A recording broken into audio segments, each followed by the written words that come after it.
Students, welcome back to my channel star circle of commerce. हम लोग पढ़ रहे थे अकाउंटिंग इक्वेशन के बारे में और अकाउंटिंग इक्वेशंस को मैंने बेसिक चीजें जो है वो प्रीवियस लेक्चर में बताया था। आज हम लोग जो है कुछ क्वेश्चंस पे डिस्कस करेंगे कि किस तरह से क्वेश्चंस होता है और कैसे उसको बनाया जाता है। ओके, चलिए स्टार्ट करते हैं बिना टाइम को बर्बाद किए हुए। लेकिन अगर आप पिछला लेक्चर को नहीं देखे हैं तो I humble request with open my arms कि आप जो है जल्द से जल्द उस लेक्चर को देखें, उसके बाद आप इस लेक्चर को देखें तो आपको प्रॉपर तरीके से बात समझ में आएगी। आइए स्टार्ट करते हैं कुछ क्वेश्चंस के साथ। अगर हमें इस तरह का क्वेश्चन मिल जाए तो हम लोग कैसे सॉल्व करेंगे। एक बिल्कुल सिंपल सा क्वेश्चन है, ठीक है।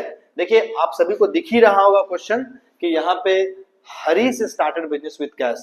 किसी ने बिजनेस को स्टार्ट किया, कुछ सामान परचेस किया, कोई सामान सेल कर रहा है, ये सारी चीजें, ठीक है। तो हम लोग कैसे इसको अकाउंटिंग इक्वेशन में कन्वर्ट कर पाएंगे, इस पर हम लोग डिस्कस करेंगे आज, ठीक है।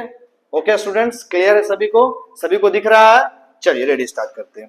देखिए पहले और सबसे इंपॉर्टेंट बात आता है कि जब हम अकाउंटिंग इक्वेशन बना रहे हैं तो हमको कुछ बातों का ध्यान में रखना है। जैसे कि इस तरह से एक पहले कॉलम को हम लोग फॉलो करेंगे। इस कॉलम में एक साइड आपका लिखाएगा ट्रांजैक्शन, जो भी आपका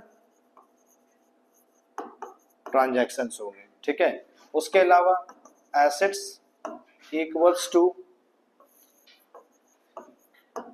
कैपिटल प्लस लायबिलिटीज होता है, ये आपको ध्यान रखना है।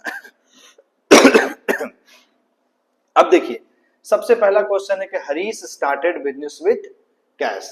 आइए शुरू करते हैं। तो यहां पे मैंने एक ट्रांजैक्शन लिखा, Harish started business with cash. Harish ने बिजनेस को स्टार्ट किया। हम अकाउंटिंग इक्वेशन जब बना रहे हैं तो हमको याद रखना ये बात कि एसेट्स और लायबिलिटी मेरा एकदम इक्वल दिखना चाहिए, बराबर चलना चाहिए, ठीक है। जितना एसेट्स है उतना ही मेरा लायबिलिटी भी दिखना चाहिए। लेकिन हमको इस बात का भी ध्यान रखना है कि कौन कौन सा यहाँ पे आइटम का नाम आया है, आप उसको पहले भी लिख सकते हैं। जैसे कि यहाँ पे हरीश जब बिजनेस को स्टार्ट करेगा तो एक साइड आपको दिखेगा कैश, ठीक है। क्या दिखेगा? एक साइड सबसे पहले कैश दिखेगा, दूसरा तरफ हमको क्या दिखेगा? कैपिटल दिखेगा, क्योंकि बिजनेस जब स्टार्ट हो रहा है तो ये लग रहा है। दूसरा ट्रांजैक्शन क्या? परचेस गुड्स, यानी कोई सामान आप खरीद रहे हैं, तो जब सामान खरीदेंगे तो आपके पास सामान आएगा जिसको हम लोग बोलते हैं स्टॉक, तो आपको स्टॉक भी दिखेगा। तो ये आप ध्यान रखिएगा कि इस तरीके से आप अगर पहले लिख लेते हैं तो आपको दिक्कत नहीं होगा। अगर आप उधार में कोई सामान खरीदते हैं तो आपको पैसा बाद में चुकाना पड़ता है। जब आपको चुकाना पड़ता है, देना पड़ता है, तो आप उसको क्या बोलते हैं? क्रेडिटर बोलते हैं। क्या बोलते हैं बच्चे लोग? क्रेडिटर। ये ध्यान दीजिएगा। चौथी बात है कि सोल्ड गुड फॉर कैश, सामान सेल करेंगे, कैश में सेल करेंगे तो पैसा आएगा, लेकिन अगर कैश में नहीं सेल करते हैं तो पैसा जो है वो बाद में हम उससे लेंगे, यानी कि हमने सामान तो उसको बेच दिया लेकिन लेंगे। और लास्ट जो है पेड रेंट है, आउटस्टैंडिंग, इसका कैसे कैसे यूज सब बताते हैं हम आपको। तो पहला Harish started business with cash, rupees कितना दिया हुआ है? 18,000, ठीक है। तो हम यहाँ पे क्या करेंगे? कैश में लिख लेंगे बच्चे लोग 18,000 और कैपिटल में लिख लेंगे कितना? 18,000। ये लाइन हमारा जो है एकदम इक्वल दिखेगा, पहला लाइन बराबर। बात समझ में आ गई? पहला लाइन जो है दोनों तरफ 18 दिख रहा है। दूसरा ट्रांजैक्शन हमारा क्या कहता है? परचेस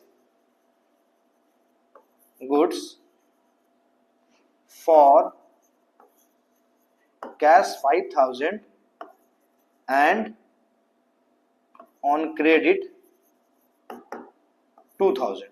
तो आप सोचो कि आपने कोई सामान खरीदा, ठीक है। जब आप सामान खरीदेंगे, कैश में खरीदे, क्रेडिट में खरीदे, सामान आपके पास आएगा ना। तो जब सामान आपके पास आएगा, बहुत सिंपल सी बात है कि कितना का सामान आपने खरीदा है भाई पहला राउंड में। अगर आप नोटिस करेंगे तो आपने खरीदा है 5 और प्लस 2, यानी कि 7,000 का सामान आप परचेस कर लिए हैं। हम यहाँ पे 7,000 रुपए लिख देंगे। बात समझ में आ गया? कितना का सामान परचेस किए हैं? 7,000 रुपए। जब हम सामान परचेस करेंगे तो हम पैसा देंगे भी। तो जब पैसा देने की बात आई तो हमने कितना दिया? सिर्फ कैश में कितना दे रहे हैं? 5,000 दे रहे हैं। कितना दे रहे हैं? 5,000, मतलब 5,000 मेरे पास से जा रहा है, ठीक है। 7,000 का सामान खरीद रहे हैं लेकिन मेरे पास से कितना पैसा जा रहा है? 5,000 रुपया जा रहा है। मेरे पॉकेट में 18,000 रुपया है, अभी हमने 5,000 रुपया दे दिया, तो अब मेरे पास कितना बच गया? 13। तो सर आप एक सवाल पूछ सकते हैं, सर आप 7,000 का सामान खरीदे हैं, 5,000 रुपए दिए हैं, 2,000 तो दिए नहीं है, यानी कि 2,000 रुपए बाद में देंगे। तो जब बाद में किसी को पैसा देते हैं तो उसको हम लोग क्या बोलते हैं बच्चे, क्रेडिटर। हम बताए थे आपको, जब पैसा बाद में देते हैं तो उसको क्या बोलते हैं, क्रेडिटर, यानी कि 2000 का क्रेडिटर हो जाएगा। हम यहाँ पे 2000 रुपये लिख लेंगे, यहाँ पे लिख लेंगे कितना, 18,000 रुपया, और यहाँ पे आपका 13 हो गया, यहाँ पे 7। आप अगर देखेंगे तो आपको समझ में आ जाएगी कि दोनों तरफ जो है हमारा इक्वल चल रहा है। 13 और 7 20, 18 और 2 20। समझ में आ गई बच्चे? तो ये आपको क्लियर रखना है, ठीक है। थर्ड नंबर पे बात आता है सोल्ड गुड्स फॉर कैश।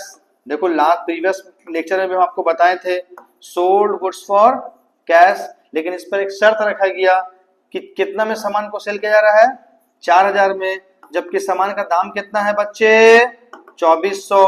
तो प्रीवियस लेक्चर में आपको ये बात बताई गई थी कि अगर हम फायदे में कोई सामान को बेचते हैं, हमको प्रॉफिट होता है, तो कहां पे ऐड करते हैं, कैपिटल में। अगर हमको लॉस होता है तो कहां पे लेस करते हैं, कैपिटल में। तो ये दोनों बात आपको ध्यान रखना है।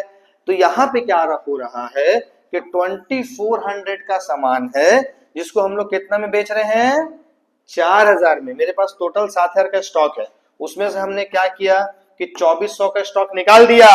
कितना का स्टॉक निकाले, 2400 का स्टॉक निकाल दिए। तो 2400 का जब स्टॉक निकाल देंगे तो मेरे पास स्टॉक कितना का बच जाएगा, वो भी ध्यान रखना है।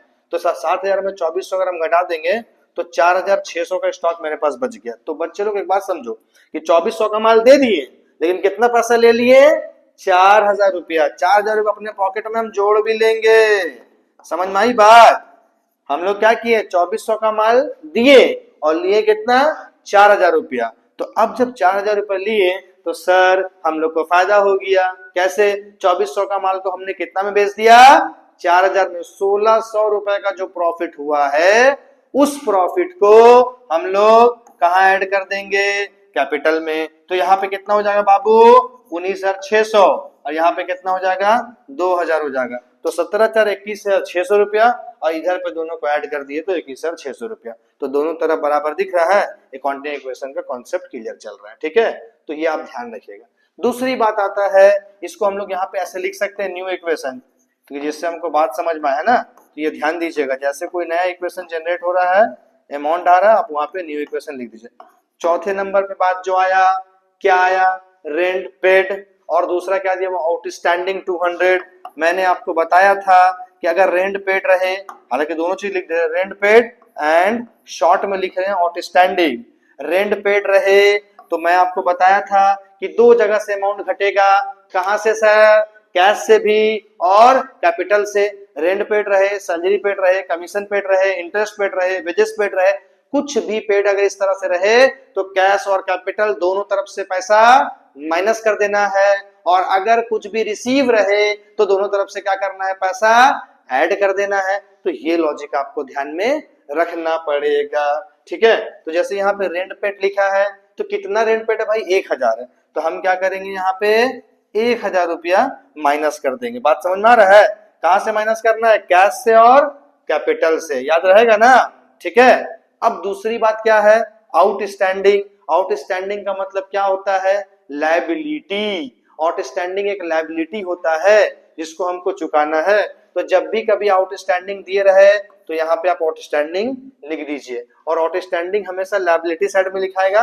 कितना आउटस्टैंडिंग हो रहा है, 200 रुपए। तो 200 रुपए आप यहाँ पे डायरेक्ट आउटस्टैंडिंग के नाम पे लिख दीजिए, ठीक है। तो सर उसमें से आप आउटस्टैंडिंग एक नया क्रिएट कर दिए, लायबिलिटी एक क्रिएट कर दिए। तो लायबिलिटी क्रिएट करेंगे तो कहां से क्रिएट करेंगे, तो याद रखिए कि लायबिलिटी आउटस्टैंडिंग जब भी कभी क्रिएट होगा वो किससे, कैपिटल से। यानी कि कैपिटल से अमाउंट घट जाएगा और लायबिलिटी मेरा बढ़ जाएगा। कैपिटल से अमाउंट घट जाएगा और लायबिलिटी मेरा बढ़ जाएगा। जैसे कि यहाँ पे हम लोग 200 रुपया माइनस कर देंगे, ठीक है। बात समझना ना, कहाँ माइनस करेंगे, कैपिटल से, और कहाँ लिखेंगे, आउटस्टैंडिंग में, ये याद रखिएगा। लेकिन इसके साथ साथ हमारा रेंट का भी तो मामला था। तो चूंकि रेंट में हम लोग क्या करते हैं, कैश कैपिटल से घटाते, आउटस्टैंडिंग में कैपिटल से घटाते। तो दोनों मिलाकर के हम यहाँ पे 1200 रुपए लिख दे रहे हैं माइनस में। समझ लीजिए क्यों, क्योंकि किसका किसका है, रेंट का भी है और 200 इसका भी है। तो यहाँ पे हो जाएगा बच्चे लोग 18,400, यहाँ पे 2000 एज इट इज। 1000 रुपया आप यहाँ से घटा दीजिए, कितना बच जाएगा, 16,000, यहाँ पे आपका आ गया 4,600। तो आप यहाँ पे चेक कर लीजिए क्या सर बराबर है ना, ऐसा तो नहीं है ना कि एक तरफ ज्यादा दूसरी तरफ कम है। अगर कम हुआ तो भैया वही हिसाब हो जाएगा, गड़बड़ का मामला। तो 16,420,600 रुपया ये आपका टोटल दिख रहा है एसेट्स, और यहाँ पे कितना दिख रहा है 18, तो 20,600 रुपया टोटल दिख रहा है लायबिलिटी। यानी कि सर दोनों तरफ तो बराबर है, तो क्या हमारा सही है? तो यस हमारा सही है। ये हमने बहुत सिंपल क्वेश्चन बताया। ये इस क्वेश्चन का पहले स्क्रीनशॉट लीजिए, चलिए स्क्रीनशॉट ले लीजिए। ओके, आज हमारा जो ये अकाउंटिंग इक्वेशन का क्वेश्चन आपको बताया गया है, इस अकाउंटिंग इक्वेशन के जो एडवांस टॉपिक्स है या फिर जो लॉन्ग क्वेश्चंस है वो हम लोग नेक्स्ट लेक्चर पे डिस्कस करेंगे। तब तक के लिए थैंक यू सो मच। अगर कोई भी डाउट्स रहे तो आप हमें कमेंट कीजिए। Thank you so much.